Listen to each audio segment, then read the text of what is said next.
One Piece chapter 1020 is out. It feels like it's been forever since we actually got a chapter, so I am really excited and really hype about this chapter. And overall, it was a very good chapter. Like, one thing I said after I read the chapter was that the pacing felt marvelous, right? There was nothing in this entire chapter that felt like it dragged too long. After every scene, I felt like I want to know more about what is going to happen next. That's how I felt. It didn't feel like, okay, this is dragging. No, I felt like the pacing was perfect in this chapter. But how are you guys doing, man? It's been a while. It feels like, I don't know, for fans, and you know what? I guess I'm talking about myself because by my hat, you can tell. For fans of series that are on hiatus, it is rough, right? As a fan of Hunter x Hunter, it's rough. So One Piece, just the numerous breaks that's happened because of the Olympic.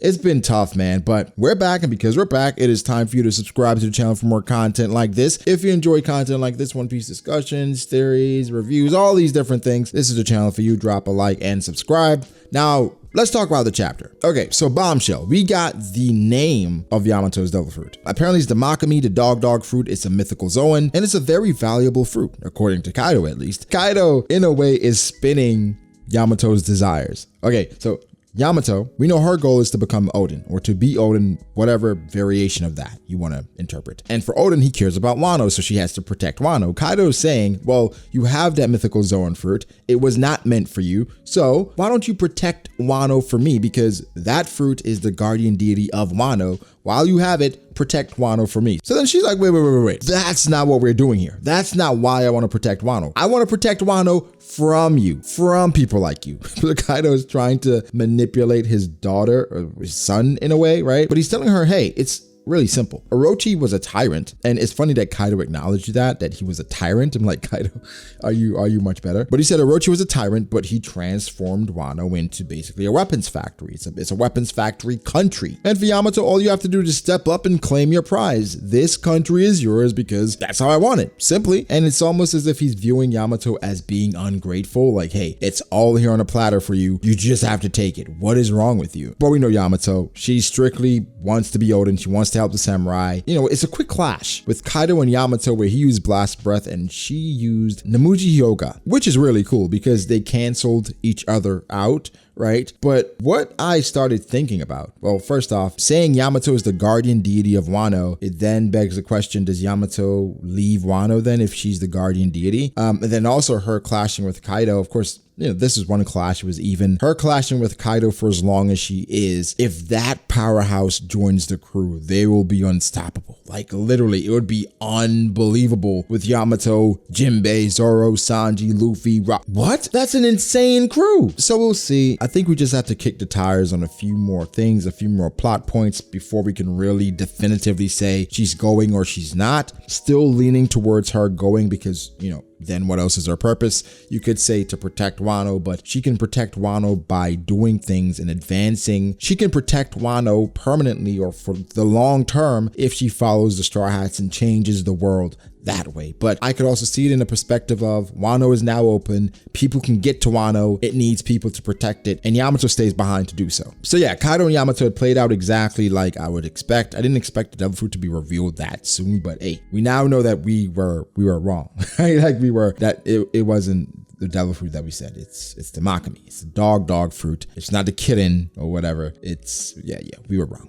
They tried to do an illusion thing. It seemed like they thought Nico Robin was Kiku, where Kiku got fooled by the same thing twice. Nico Robin saw Saul, Olvia, and Dr. Clover, people that really matter to her, and she knows that they're dead. And she had a fake reaction, oh man, that's crazy. Then she had to do what she had to do. And she did what she had to do. Kiku, she can do anything. She was stuck, but they're different characters. I want to say that. But man, I was so happy that Oda did not have Nico Robin looking like an idiot. She is a scholar. And for her to be fooled by such trivial things, it wouldn't make sense. So for Nico Robin just, you know, playing them for a bit, having them think that she was actually affected, I love that. I never knew how much I would enjoy Brook being together with Nico Robin until I actually got Brook being together with Nico Robin. Like, they are great together. It's almost a counterbalance because Brook is somewhat of the overt comedian, right? A lot of just tacky jokes, skull jokes, somewhat vulgar jokes. And you have Nico Robin, dry humor, doesn't really smile, doesn't really laugh as much, right?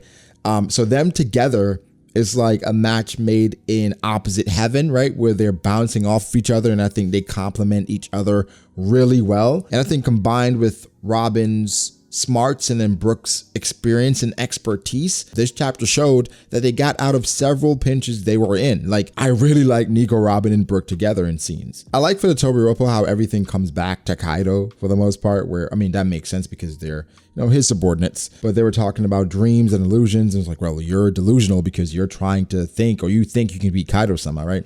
I'm interested to know what Black Maria's relationship with Kaido, like how they met, like what's the situation. Early on, I know you guys remember where people were saying that Yamato is Black Maria's daughter, or those things were erased when we saw the color of her hair. I mean, and her age as well, because she's like 34, Yamato's like 28. I don't think that would work. A particular part of the chapter that made me chuckle was when Black Maria talked about Sanji. She talked about what Sanji was doing, and it was funny because it was really funny because she cannot comprehend just how wrong she is. First off, Sanji doesn't have the second highest bounty in the crew. That's Jinbei. Right? That's the first thing. Secondly, she has no idea what this crew has gone through. Nico, Robin, Brook, why Nico, Robin needed that from Sanji. I mean, for us readers as well, we loved it in regards to Nico, Robin gaining some confidence. Some of us did not so much because Sanji looking so lame, but it was necessary. And so for Black Maria, the things she was saying, you have no idea what it took to get here. The things that this crew has gone through, you have no idea. So to say, you know, he looked pathetic, whatever,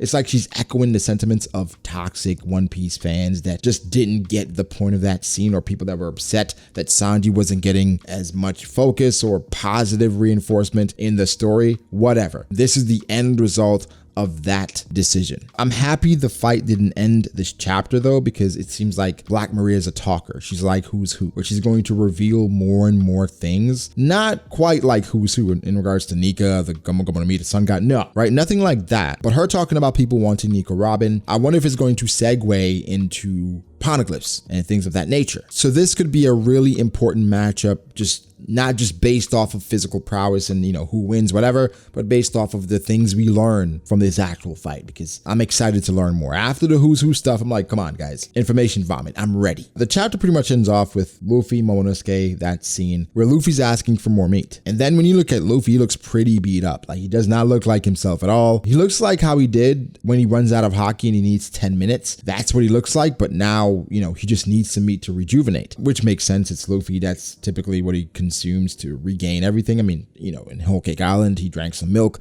got his tooth back, whatever, but he needs some meat. There are a few things he said in this chapter that I liked, right? First, telling Momonosuke not to cry. Like, hey, you're the leader, you're in charge, you can't cry yet. Give it some time. Which Luffy's 100% right, but for Momonosuke, think about everything he's gone through just this day. So many near-death experiences, and he managed to get through it, and he's still kicking, but now his people, his benefactor, his scabbards, they're dying around him. Well, we presume, right, that they're dead. So you're not going to understand it, but for Luffy being blunt and just trying to get to the point, hey, you can't cry right now. You're the leader. You're who the people look to. So if you falter, then obviously it's going to reflect negatively on all of us. So you have to keep it together, right? Not quite like Zoro and Luffy and Usopp, but something to that extent. Caribou. So was talking to someone recently, with Caribou being in the chapter, it's like, I'm not sure what his role is, but quick story time. Was talking to somebody about Caribou recently, right? About, hey, what is Caribou going to do in this story? And pretty much the conclusion we came to was like, okay, Caribou is just going to be the person that knows everything. Like, he goes in a barrel with a straw hats to Raftel. He does all these different things, but he never finds the person to tell all this information to. So therefore, at the end of the story, we find out that Caribou was the narrator all along. So if he never gets to tell anyone, it'd be just a joke or running gag towards the end of the story. I mean, that's far-fetched because Oda has Caribou there for a purpose, but Oda does love his gag, so we gotta wait and see. But guys, give me your thoughts. Chapter paced very well, right? I enjoyed just the structure of it. I think it's one of the better structured chapters in Onigashima, but I really enjoyed it, really liked it. Can't wait for Yamato and Kaido, more dialogue from that. Definitely more dialogue from Black Maria and Robin, and I'm interested to see what Luffy does here with Momo. He's expecting a lot from Momo here in regards to taking him back to Kaido and that fight, Onigashima. So give me thoughts, make sure to like the video if you did. Guys, subscribe to the channel for more content like this. Follow me on Twitter at BragoDAce. Follow me on Instagram at BragoD.Ace. Thank you to my patrons. I appreciate you guys all so much, guys. Be sure to like and subscribe. Again, I'll catch you in the next one. Peace.